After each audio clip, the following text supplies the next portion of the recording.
नबी पाक अलैहिस्सलाम ने 3 चीजों का नाम लेके फरमाया ना अपने आप को बद्दुआ देना, ना अपनी औलाद को बद्दुआ देना, ना अपने माल को बद्दुआ देना।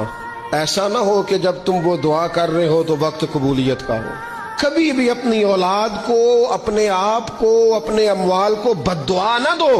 क्यों ऐसे जुमले बोलते हो? यानी गुस्से और जलाल में भी जब अपने बच्चे के लिए बात करो तो प्यार वाली बात करो।